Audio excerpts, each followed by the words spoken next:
all thought Huggy Wuggy was an evil monster, the main villain of Chapter 1, but we were completely wrong. This monster, who was a nightmare for a lot of people, actually has a story so sad and tragic that it might even make you cry. And today, I'm gonna tell it to you. Before becoming the hate-filled monster we all know, Huggy Wuggy was simply a plush toy that every child loved. His name is Huggy. Huggy Wuggy, when he hugs you, he'll never stop.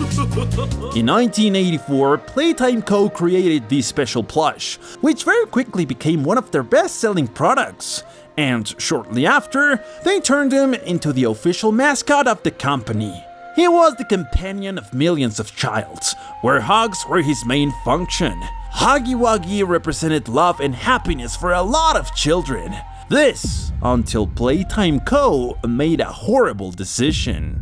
The toy competition was very complicated back then. Playtime Co. began having very low sales and eventually went bankrupt.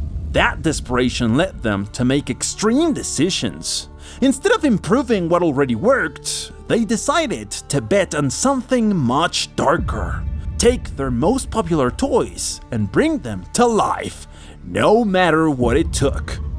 With this, they'll save a lot of money on employees, since their main goal with this project was to increase productivity, security, and most importantly, amaze the world. That was the beginning of the Bigger Bodies initiative. They needed a living person to transfer into a gigantic plush body. And what better option than to use innocent orphans? That way, no one would ask about them, and they wouldn't resist as much as an adult. Among these orphans was the boy who would inhabit Huggy Wuggy's body. In fact, his life began to get much worse than it already was at the moment he entered Playcare, Playtime Co.'s official orphanage. So far, there isn't much information about this boy, but we have more than enough to know that his life was very tragic. From the very first day, he was treated like nothing more than a simple lab rat. He never saw sunlight again or learned anything about his possible family. Even so, he tried hard to pass the tests they gave him in the game station, and apparently he always protected and cared about his friends' safety, to the point of becoming violent. These qualities are what made him chosen to become Experiment 1170. This experiment was meant to be Playtime Co.'s security system, but to achieve that, the poor boy had to go through hell. After being chosen, he was taken to the deepest part of the factory, the Playtime Co. laboratories, where he would begin to be conditioned to accept his destiny as a plush toy. Every day they brainwashed him with disturbing projections, making him believe that being a toy was the best thing in the world. You are a toy. You have always been a toy. Isn't that the most beautiful thing in the world? Until finally, the surgery began. The boy was sedated and transferred into a gigantic 18-foot Huggy Wuggy plush. His organs, brain, and DNA were now inside a lethal monster. When he woke up, he couldn't believe what he had become, and immediately the process of losing his identity began. They continued brainwashing him so he would forget his past, and now accept that he was Huggy Wuggy. Of course, this confused him greatly and made him feel even more trapped in those laboratories, being constantly observed by scientists.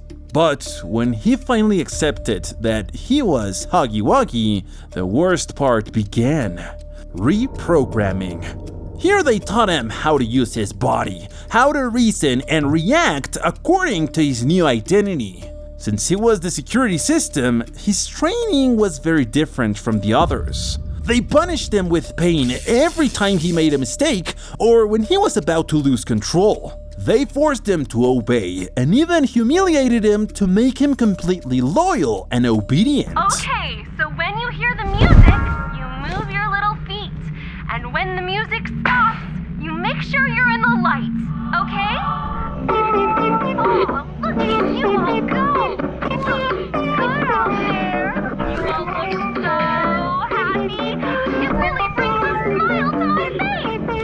But the most disturbing part was that they made him kill his companions and friends without mercy. This to teach him to be cold and aggressive. Huggy, why don't you give them a timeout? Put them in the bad toy box.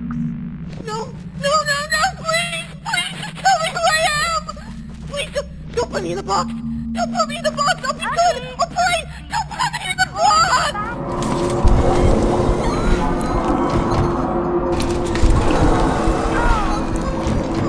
I'm sorry, Huggy. You're not supposed to be in there. Don't worry. We have a special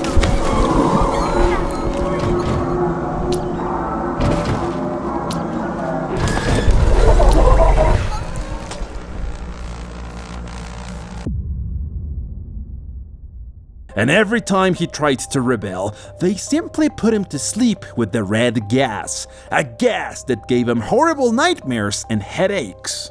Deep down, Huggy Wuggy was still violent and rebellious, just like when he was an orphan. He had the potential Playtime Co needed. They just had to control him a little more. That's when they created Kissy Missy, a companion who would help Huggy calm down and obey more. They most likely forced a very strong bond between them, only to later use it against him. Most likely they threatened Huggy Wuggy, telling him that if he didn't behave, they'll hurt Kissy Missy with electroshocks and torture. And the idea worked.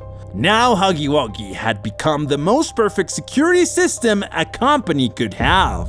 But all of it came from the sacrifice and horrific suffering of an innocent orphaned child. But everything changed the day the hour of joy happened.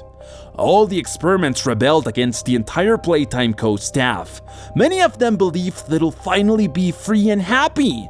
They thought they'll finally stop suffering, that this would be the day they got their happiness back. And it was. They knew they couldn't go out into the outside world. They would simply be captured, tortured, and used for more experiments. The best option was to stay inside the factory and turn it into their new paradise. Huggy Wuggy spent his time happily alongside Kissy Missy. In fact, she was the one he spent the most time with. For the first time, he was finally happy. For the first time, he could rest from all of the abuse. Until the food started running out. The experiments began devouring each other.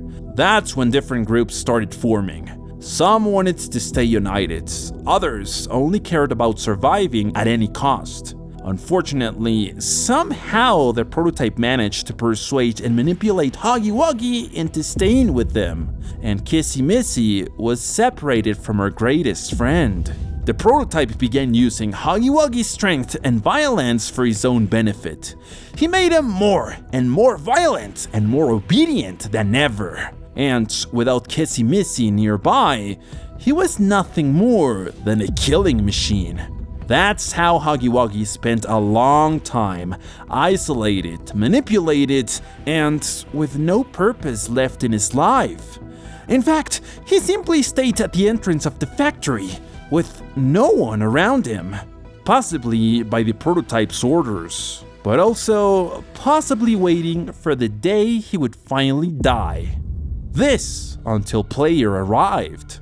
After so much time, he finally returned to fulfilling his purpose as the security system, but he was unstable. He didn't measure his strength, and he ended up falling into the void. The impact was so strong that he was left unconscious and severely injured.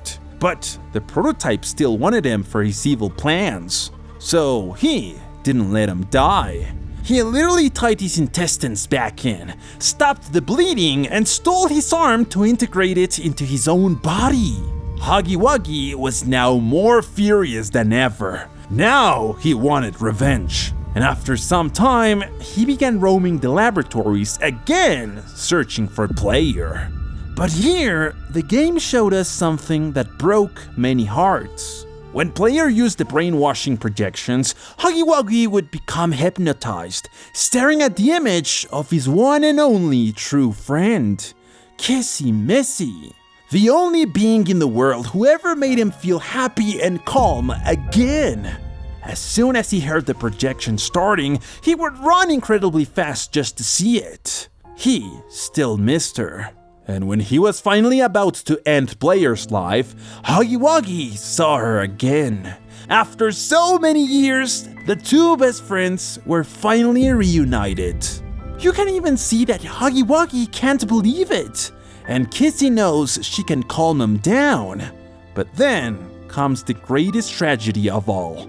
The prototype ends both of their lives. The prototype knew that together with Kissy Missy, Huggy Wuggy would become useless to him. Or even worse, he would become a threat. That's why he decided to kill them both. And up to now, we don't know if Huggy Wuggy and Kissy Missy are still alive, or if they were finally able to rest from all the torment life brought to them. What do you think will happen in the next chapter of Poppy Playtime? And tell me, did you already know the full tragic story behind Huggy Wuggy? I'll see you in the next video.